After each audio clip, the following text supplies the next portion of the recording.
What's up, my dudes? My name is Tommy Bennett, and today I'm going to give you my favorite ways to maximize your next snowboard trip. So that's whether you're going across the world or to your local hill, all of these tips are going to apply. So at any point you're digging the content, give it a thumbs up. Also, if you agree, disagree, let me know down in the comments below. All right, guys, let's get started. So ideally, you have already booked your trip. You know where you're going. You know where you're staying. You know exactly what's going on. So once you've gotten all that stuff sorted, the next thing I would love for you to do is prepare your equipment. Now, you can just simply do an inspection of all the equipment before you go on the trip. Are your laces broken? Are your boots blown out? If you have a cracked edge on your snowboard, are your binding straps broken or anything? So any of those things, definitely replace them, because the last thing you want to do is go to the mountain and then be like, oh, I can't even snowboard right now. It's super frustrating, especially if you're waiting for friends or friends are waiting for you. That's not super fun. Also, when it comes to your equipment, wax your snowboard. I recommend waxing your snowboard about every 3 to 5 days. And the biggest reason is you want your board to perform the way it needs to perform. And that could be on a catwalk. That could be hitting the park and going into jumps. That could just be traversing across the mountain. You want to make sure your board's keeping up. You know, you also want to make sure you're keeping up with your friends. So definitely wax your board. Now, in getting prepared for the trip, you got your equipment side of things. You're also going to put a lot of physical exertion on your body, right? So you're going to be trying to snowboard like all day, like go ham and like make the best of your trip. So you got to make sure your body's ready to go. And there's a couple things that you can work on. Your range of motion. So how much can you squat down and stand back up? That comes into play when you're like hitting cliffs, you're hitting moguls, you're hitting the park. So working on your range of motion. How is your strength? How is your cardio? How is your endurance? Can you handle riding the entire day? So those things are going to be extremely important. So I definitely suggest, jump in the gym, work on those things during the off season or before your trip. Just so you guys know, I do have a 90-day specific workout program for snowboarding that works on your coordination, your balance, your explosive power, your strength, and your cardio. So if you guys are interested in that, go ahead and look in the description below. There's going to be more information on that. So we've already prepared our snowboard, we prepared our body, we're feeling pretty good. Now the trip is coming up and we're going to be going snowboarding tomorrow. So my next recommendation is make sure you get lots of sleep, make sure you eat enough food the day before, make sure you're feeling stretched and agile, and make sure you minimize your stress. So you want your experience on the mountain to be maximized. So you want to make sure you're feeling recovered, rested, and you're on the hill. But then what if you have stress from work? What if you have stress in a relationship or whatever it is?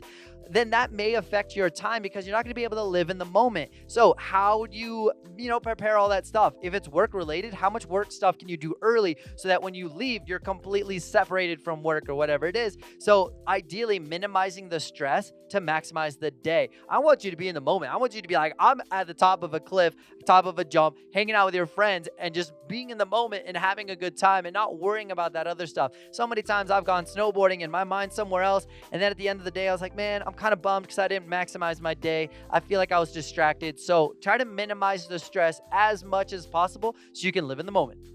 All right, so the next thing we're going to be talking about is set the intention for the day. Within that, like within snowboarding, there's so many different avenues. You can go explore the mountain and have the sickest time ever. Maybe it's just, I just want to have fun. I want to hang out with friends and I just want to go ride and laugh the whole entire time. And maybe it's progressing your riding. So within that, set the intention, but prepare for that. If you're just having fun, find the right people to ride with. If you're trying to explore the mountain, check out the map the night before, hit up locals, hit up people on Reddit and find out. Maybe they have some secret spots. There's Facebook groups out there. There's a lot of different avenues to find those cool little spots or new terrain. And then if you want to progress your riding, check out the playlist that I have here on YouTube. I have so many things, but there's also a lot of other great snowboard YouTubers out there. So just type in snowboarding and then the topic you're looking for. There's a lot of good resources. But if you're looking for a little bit more in-depth educational content, I do have an online snowboard course, which I'm going to link down below. It's exclusive. There's almost over 40 videos to help you progress your snowboarding. And then other avenues would be ride with somebody who's better than you. And hopefully you can just kind of see see the way they're doing stuff and you can pick up some stuff. And then the last thing I would recommend is take a lesson at your local resort or wherever you're going. There's so many amazing certified instructors and coaches out there that can really expedite your learning process. And what is great about that is they're going to be able to give you feedback almost instantly. It's pretty sick. So set the intention for the day, prepare for it, and maximize that day. Take a really good lunch, take a rest as needed, get lunch, get fuel, whatever you need to do. But I definitely love being able to ride as early as possible, first chair, and then also riding late as possible. But just make sure you're managing your energy. I don't want you to go ham, ride all day, and then get sloppy in the afternoon. Your coordination's down, and then you go try to hit the park, and then you may crash, may fall. That's not awesome. That's not the sick experience that you want. So the idea is to be able to ride all day. So make sure you have the appropriate steps for your individual body, what you need to be able to do that.